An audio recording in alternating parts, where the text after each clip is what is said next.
Most people think feeding their vegetables means buying a bag of synthetic fertilizer, following the numbers on the label, and repeating the process every single season until their soil can't function without it. And if that sounds familiar, you're not alone. That is exactly what a multi-billion-dollar industry has spent the last 70 years conditioning us to believe. But before synthetic fertilizers existed, before the chemical revolution of the 1950s turned living soil into a delivery medium for manufactured nutrients, traditional growers were producing abundant, healthy vegetables without a single synthetic input. Not because they had no other choice. Because they understood something: the modern fertilizer industry has a financial interest in making sure you never learn. Here is the problem nobody in the gardening space is willing to name out loud. Synthetic fertilizer doesn't improve your soil. It replaces it.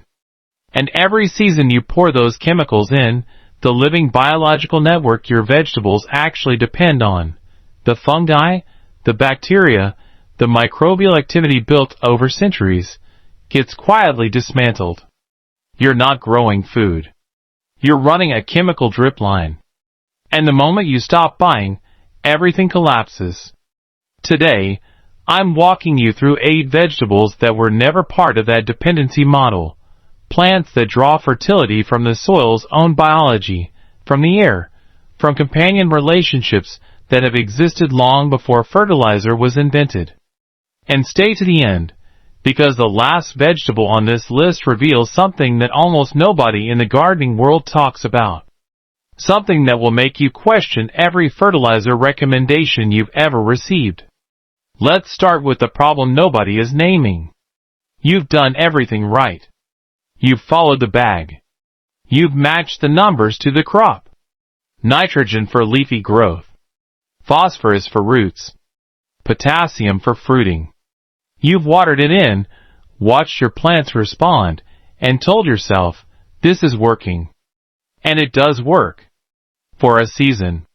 Maybe 2. But then something quietly shifts. Your soil starts to feel different, harder, more compacted, less alive.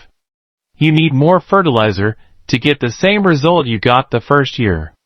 Your vegetables grow, but they seem thinner, more brittle, more vulnerable to disease and pests than they used to be. You add more. You adjust the ratio. You buy a different brand. And the cycle deepens. That is not a coincidence. That is the structural flaw nobody in the fertilizer aisle is going to tell you about. Here is the mechanism. Healthy soil is not a growing medium. It is a living ecosystem, one that took decades, sometimes centuries, to build. Inside every teaspoon of undisturbed healthy soil, there are more microbial organisms than there are people on this planet. Fungi that form vast underground networks, delivering water and minerals directly to plant roots in exchange for sugars. Bacteria that fix atmospheric nitrogen and make it available to plants for free. Nematodes, protozoa, earthworms, an entire biological infrastructure working in coordinated layers to feed your vegetables without you doing a single thing. Synthetic fertilizer doesn't work with that system. It works around it. When you pour a high-nitrogen synthetic fertilizer into your soil, your plants get an immediate hit of available nutrients. They don't need to engage the fungal network. They don't need to stimulate bacterial activity. The food is already there, pre-dissolved, ready to absorb. And so the biological relationships, the ones that took generations to develop, start to weaken. The fungi retract. The bacterial population shift. The soil organisms that your plants would have partnered with simply have no role to play anymore. Do this for 3 seasons, 5 seasons, 10 seasons. And what you're left with is chemically dependent dirt. Not soil. Dirt. A substrate that can no longer feed a plant on its own because the living infrastructure that made it functional has been systematically replaced by a bag you buy at the garden center every spring. And here is the part that makes this particularly difficult to see. The damage is slow. It doesn't happen overnight. It creeps in across years, disguised as normal gardening challenges. Pest pressure that seems to get worse every season. Disease that spreads faster than it used to. Yields that plateau and then quietly decline. Most gardeners blame the weather. They blame the variety. They buy more products. They never connect it back to the bag. That compounding effect, biology replaced by chemistry, replaced by dependency, replaced by declining results, is the real cost of synthetic fertilizer. Not the price on the shelf. The price paid in your soil, season after season, until the system that was supposed to support your garden can no longer function without intervention. These 8 vegetables break that cycle entirely. And understanding why starts with what they're drawing from, and what they've never needed you to buy. Think of your soil the way you think of a human gut. A healthy gut doesn't just passively receive food and pass it through. It is populated by trillions of microorganisms, bacteria, fungi, enzymes, that break down what you consume, extract what the body needs, manufacture compounds the body cannot produce on its own, and signal the immune system when something is wrong. When that gut microbiome is healthy, the entire body functions better. When you destroy it, with antibiotics, with processed food, with chemicals that wipe out the bacterial populations, digestion suffers, immunity drops, and the body becomes dependent on external supplements just to maintain basic function. Your soil works on exactly the same principle. Beneath the surface of every healthy, uncompromised garden bed is a network called the soil food web, a layered, interdependent biological system where bacteria decompose organic matter, fungi form highways that extend a plant's root reach by up to 1,000%, protozoa consume bacteria and release nitrogen in plant-available form, and earthworms physically restructure the soil to improve drainage, aeration, and mineral access. Every organism in that system has a function. Every function serves the plant above it. This is not a theory. It is one of the most well-documented biological systems in agricultural science. Research from the Rodale Institute, spanning more than 30 years of side-by-side trials comparing synthetic and biological growing systems, found that crops grown within a functioning soil food web consistently matched or outperformed synthetic fertilizer crops in yield, while simultaneously building soil organic matter, improving water retention, and reducing input costs to near zero after the transition period. A 2022 meta-analysis published in the journal Nature Plants, reviewing data from over 5,000 organic farming trials across 50 countries, confirmed that biologically managed soils produce crops with measurably higher mineral density, stronger disease resistance, and deeper root architecture than their chemically managed counterparts. The science is not on the fence about this. The biology works. Now here is the scale comparison that puts it into perspective. A single teaspoon of living, biologically active soil contains somewhere between 1 billion and 10 billion individual bacteria, up to 200 meters of fungal threads, and thousands of species of protozoa and nematodes. A single teaspoon. The root system of a vegetable plant growing in that environment is not just sitting in dirt absorbing what it can reach. It is plugged into a network, a communication and nutrient transfer system so sophisticated that mycorrhizal fungi have been observed selectively routing phosphorus to plants under stress and pulling back from plants that are already well supplied. The system self-regulates. It responds. It is intelligent in the way only billions of years of coevolution can produce. Compare that to a synthetic fertilizer application, a single-direction input that delivers 3 nutrients in fixed ratios, cannot respond to plant need, cannot adjust to soil conditions, and leaves no infrastructure behind when the season ends. That is not a marginal difference in approach. That is a different category of system entirely. The 8 vegetables in this video are not simply tolerant of low-input growing. They are specifically adapted to draw from this biological infrastructure. Some fix their own nitrogen directly from the atmosphere. Some stimulate fungal partnerships that mine minerals from deep soil layers. Some actively rebuild the biological network around them as they grow.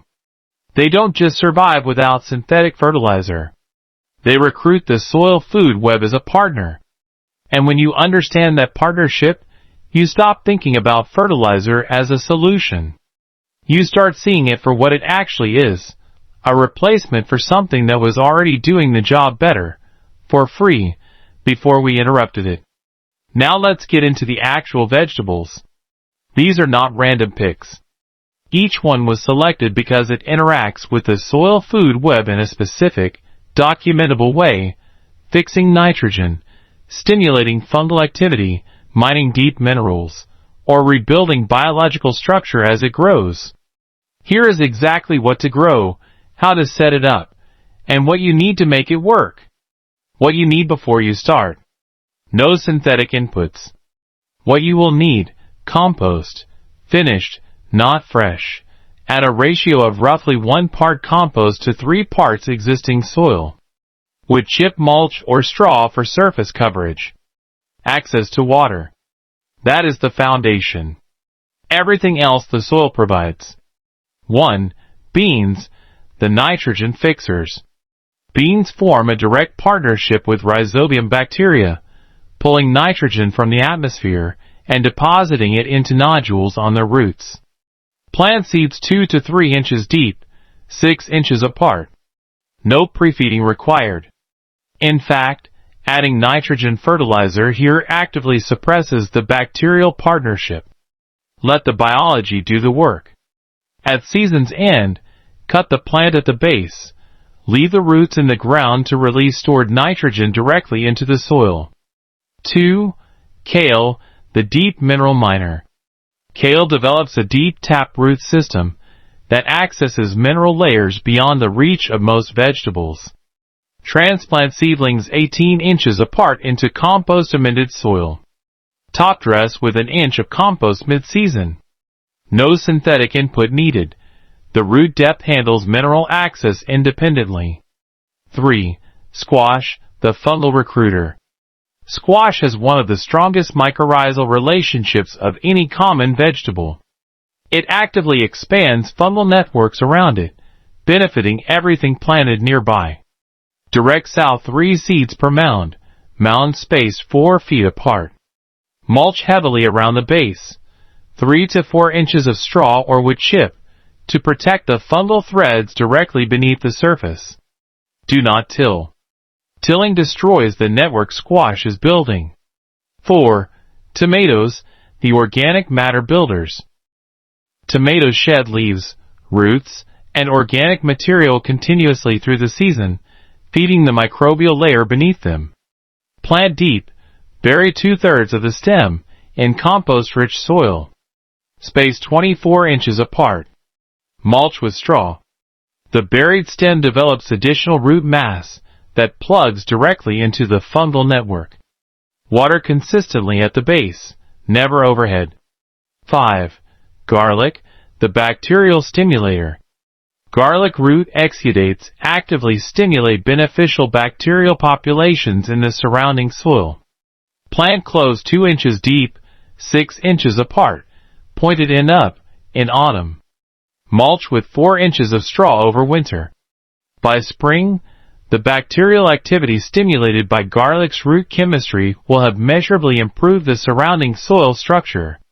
6. Peas, the cool season nitrogen builders. Like beans, peas fix atmospheric nitrogen. Plant 1 inch deep, 2 inches apart, in early spring or autumn. Provide vertical support. At season's end, work the entire plant, roots included, back into the top layer of soil. One pea crop can deposit enough nitrogen to meaningfully reduce the input needs of whatever follows it in rotation. 7. Sweet potatoes, the soil aerators. Sweet potato vines spread aggressively along the surface, while their tubers push through and physically restructure compacted soil. Plant slips 12 inches apart in loose, compost-amended mounds. No additional feeding required through the season. The root expansion alone improves drainage and aeration for subsequent crops. 8. Amaranth, the one nobody talks about. This is the vegetable almost no one in the mainstream gardening space discusses in this context.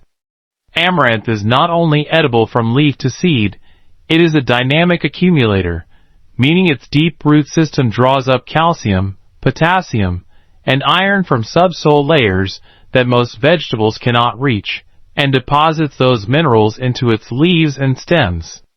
When those leaves drop or are incorporated back into the bed, those minerals become available to every plant around it. Grow amaranth at the border of any bed, 18 inches apart, direct sown, minimal water. It builds fertility for the entire system, while feeding you simultaneously. That is a vegetable the fertilizer industry has absolutely no use for you knowing about. 3 questions come up consistently when people encounter this system for the first time. And they are fair questions. Let me answer them directly. The first one is this: can I really get the same yields without synthetic fertilizer? This is the most common pushback, and it is the one the fertilizer industry is most invested in keeping alive. Here is what the data actually says. The Rodale Institute's Farming Systems Trial, the longest-running side-by-side comparison of synthetic and biological growing systems in North America, ran for over 30 years. The conclusion was not close. Biological systems matched synthetic yields after a 3-year transition period, and in drought years, they outperformed them by up to 40%. Why? Because soil with a functioning biological network retains water more efficiently, accesses a broader mineral spectrum, and self-regulates nutrient availability in ways no synthetic program can replicate. The yield question is not really a question anymore. It is a talking point that sells fertilizer bags. The second question is, what about the transition period? Won't my garden struggle while the biology rebuilds? This is a legitimate concern, and the honest answer is yes. There can be an adjustment season, particularly if your soil has been heavily dependent on synthetic inputs for years. But here is the long-term reality. Every season you continue with synthetic fertilizer, the biological debt in your soil compounds. The transition cost is a one-time investment. The return is a self-sustaining system that improves every single year without additional input costs. Gardeners who have made this transition consistently report that by year 2, their soil structure, pest resistance, and plant vigor have measurably improved beyond anything they achieved with synthetic programs. You are not losing a season. You are buying back decades. The third question, and this one comes up more than you'd expect, is, does this actually scale? Or does it only work in small home gardens? Consider this. Regenerative farms operating on hundreds and thousands of acres. From Gabe Brown's 5,000-acre operation in North Dakota to the network of biological farms documented across India's Andhra Pradesh state, where over 700,000 farmers transitioned away from synthetic inputs, are producing at commercial scale using precisely this biological framework. This is not a backyard hobby approach. It is the oldest agricultural model on Earth, now being validated by modern soil science at every scale. It has been seriously tested. The biology does not care how large your garden is. It scales because it is the system the soil was already running before we interrupted it. A decade from now, the conversation you are having in your garden will not be about preference. It will be about practicality. Here is what is already in motion. Synthetic fertilizer prices have increased by over 200% in the last 5 years alone. The primary driver is natural gas, the feedstock for nitrogen fertilizer production, whose price volatility is now directly tied to global conflict, supply chain disruption, and energy policy in ways that no individual gardener or small-scale farmer can control or predict. In 2022, fertilizer costs pushed thousands of small farms across Europe, Sri Lanka, and sub-Saharan Africa into crisis. Sri Lanka's government-mandated overnight ban on synthetic fertilizers collapsed their agricultural output within a single season, not because biological growing doesn't work, but because their soil biology had been so thoroughly dismantled by decades of chemical dependency that it could no longer respond in time. That is what dependency looks like at scale. And the trajectory is not reversing. 10 years from now, synthetic fertilizer will be more expensive, less accessible, and more heavily regulated in more countries than it is today. The European Union's farm-to-fork strategy has already set binding targets to reduce synthetic fertilizer use by 20% across member states by 2030. Similar regulatory frameworks are being drafted across the UK, Canada, and parts of Southeast Asia. The policy direction is clear. The question is not whether these changes are coming. The question is whether your garden will be ready when they arrive. And beyond regulation, there is the soil reality that no policy document addresses directly. Globally, the United Nations Food and Agriculture Organization estimates that 33% of the world's agricultural soil is already moderately to highly degraded, largely as a result of chemical input dependency, monoculture cropping, and the systematic destruction of soil biology that this video has walked you through. Degraded soil does not recover on its own in a season. It recovers over years, sometimes decades, of deliberate biological rebuilding. Every season you spend rebuilding your soil's biology now is a season of compounding return you will draw on when the inputs become unavailable, unaffordable, or illegal to use. The 8 vegetables in this video are not a trend. They are not a lifestyle choice for people who shop at farmers markets and own composting bins. They are a biological insurance policy, crops specifically adapted to function within a self-sustaining system that requires nothing from a supply chain, nothing from a petrochemical process, and nothing from a shelf that may not exist in its current form a decade from now. The solution was never missing. It was in your soil the entire time, waiting for you to stop interrupting it. What these 8 vegetables do is give that system something meaningful to work with. And once you understand that, you will never look at a bag of synthetic fertilizer the same way again. The farmers and traditional growers who developed these methods weren't doing it for content. They weren't chasing a trend or looking for a simpler weekend project. They were feeding families under conditions that left absolutely no room for failure. Drought, poor soil, zero access to external inputs, and yet they produced. Season after season. Generation after generation. What they figured out under those impossible constraints has now quietly outlasted every synthetic fertilizer formula, every NPK innovation, and every Miracle-Gro product launched in the same era by every major agricultural company on Earth. That is not a small thing. That is what happens when a system is built around what soil and plants genuinely need, rather than around what an industry needs you to keep purchasing. And here is what strikes me most about all of this. The knowledge was never lost. It was just buried, underneath marketing budgets, underneath garden center shelving, underneath decades of being told that nature needed our help to do what nature had been doing perfectly well for thousands of years before we showed up with a bag. These 8 vegetables are your entry point back into that system. Simple to grow. Zero synthetic input. And every season you grow them, your soil gets stronger, not weaker. That is a completely different relationship with your garden than most people have ever experienced. If something in this video shifted your thinking, even one idea, one vegetable, one thing you are now seeing differently, tell me about it in the comments. I read everything. And if you have questions about your specific soil, your climate, your setup, ask. That is exactly what the comments are for. If this is the kind of deep dive you want more of, subscribe. This is what I do every single week. Now go build something the industry never wanted you to build.